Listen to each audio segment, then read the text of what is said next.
Hello, I'm Phillip Smith, financial planner with Tide Pool Wealth Strategies, dedicated to helping late career professionals navigate the tides of retirement planning with clarity and confidence.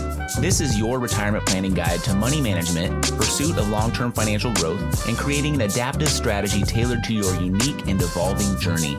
In every episode, I'll share concise, actionable insights to help you plan a retirement of purpose, resilience, and confidence.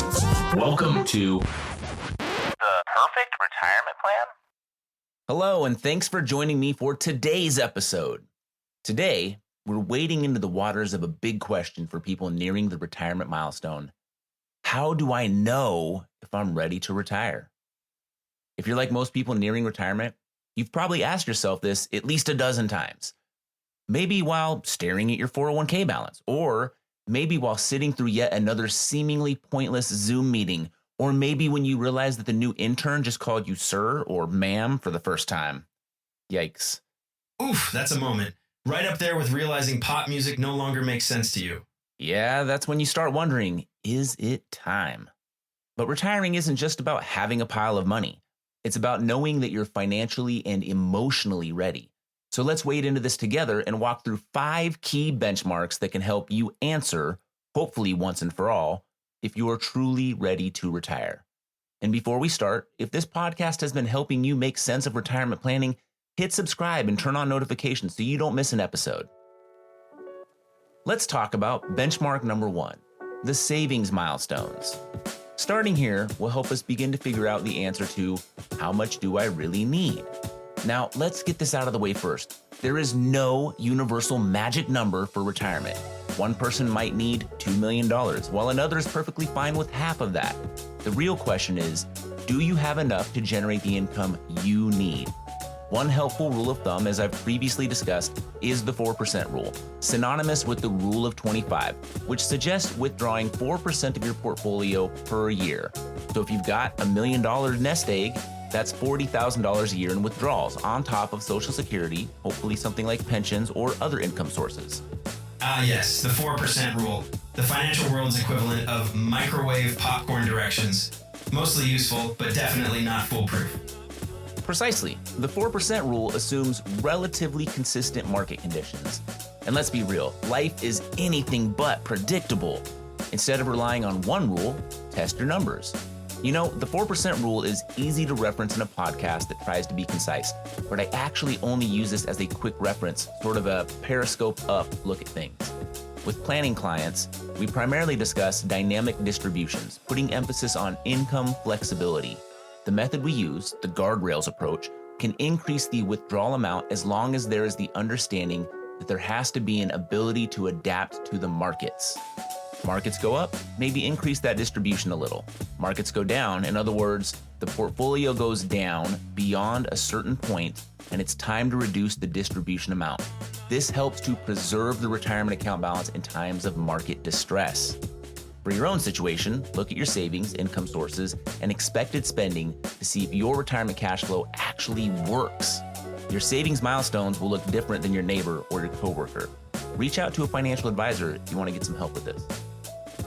Okay, moving to benchmark number 2. Let's talk budget and cash flow. Can you test drive retirement financially? Do you know what your actual retirement expenses will be? Many people assume they'll spend less in retirement, but studies show that retirees often spend just as much, if not more, in the first few years of retirement, especially on travel, home projects, and hobbies. One of the best things you can do? Test drive retirement. Try living on your expected retirement budget for 6 months while working. You can squirrel away any additional earnings, anything above what you expect to spend in a month, in a separate savings account. See how it feels to live on that income. Does it feel tight, comfortable, or completely unrealistic? Now, with this knowledge and this feeling of financial comfort or discomfort, adjust before you make the leap. So basically, retirement budgeting is like trying on jeans at the store. If they don't fit now, they're not magically going to fit better later. Welcome to the perfect analogy. Retirement money should fit within your lifestyle, not the other way around. Let's talk about benchmark number 3, debt management. There are pros and cons to retiring with debt. Should you enter retirement debt-free? My default answer is yes, but the reality is that depends. Should you continue mortgage debt? If the rate is low, keeping the loan and investing the difference, or continuing to earn an interest rate in your money market account that outpaces the interest on your mortgage might make sense. What about credit card debt? My answer is absolutely do not carry this into retirement. Get rid of it. Not necessarily the card, but any balance you carry for longer than a month. And if you are challenged with having that credit line in your pocket, then yeah, maybe get rid of the card or cut it up and order a new one when you have a financial urgency. And then what about car loans? Ideally, you don't want large fixed expenses in retirement, but many of us do have the habit of replacing our vehicle and then taking on that new loan. Be smart about auto loans and make sure this fits well inside of your retirement budget. Don't overextend, but especially be wary of overextension when you have no chance of getting promoted or seeing a big raise in the near future because you are retired. The key is know what debt you're comfortable carrying and what will drain your resources. If you're still paying off a jet ski from 2017, you might need to reevaluate your priorities. Yep. Retirement should be about reducing financial stress, not carrying it with you. Carrying too much debt in retirement can put a lot of pressure on benchmark number 4, the emergency fund. Emergency funds aren't just for, oh no, the car broke down moments. In retirement, they're for healthcare surprises, market downturns, so you're not selling investments at a loss, home repairs, and life's inevitable curveballs. There are no hard and fast rules with this. Many suggest a solid cash reserve of at least 12 to 24 months of expenses can help you weather financial storms without dipping into your investments at the worst possible time. When I work with clients, we discuss a number of variables. Sometimes it's important for you to just think about what is the dollar amount in my savings account that would ensure I am never anxious regardless of the situation. For some, that is $25,000. For others, it's $200,000. I frame it this way as a 2-part view of the cash reserve. There's money in the bank, and then there's money in your retirement account. When someone is retired and either drawing on or expected to draw soon from their retirement accounts, we recommend 3 to 4 years of cash-like holdings, money market, CDs, bonds, whatever creates cash stability in the retirement account. This has 2 benefits. First, that cash stability means not having to quote-unquote sell when markets are down, but we're hopefully getting better return on our money than if it just sat as actual cash. And second, we can be a little more growth-oriented with the rest of the portfolio, knowing we have this reserve pool available when, not if, but when markets have an extended period of downhill momentum.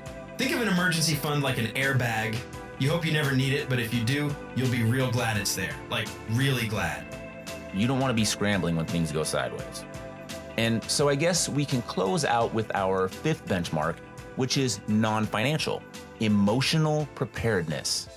Are you emotionally ready to retire? Let's talk about this non-monetary side of retiring. Some people just want to jump ship, but it's a little like jumping overboard only to find you're adrift and alone and growing tired of treading water. Sheesh, that's bleak. If you want to retire well, I believe you need to focus less on what you are retiring from and more on what you're retiring to. What will you do every day? Who will you spend time with? How will you keep your mind engaged? Do you even want to be engaged? Many retirees struggle with loss of purpose after leaving their careers. The happiest retirees replace work with meaningful activities, volunteering, hobbies, travel, spending more time with the different generations within their family, even part-time work. Or you can take up interpretive dance, or that foundational study in underwater basket weaving. Just know that your friends and family may have questions. Hey, if it works, it works. The key is, or should be, retirement isn't just about stopping work. It's about starting something fulfilling. I kind of like ending on this contemplative side of planning, but we're not done for the day just yet. Let's take some action on this. This week, run your numbers. Use retirement planning software or meet with an advisor to see if your savings support your lifestyle. Once you know your numbers, or believe you do, test your budget.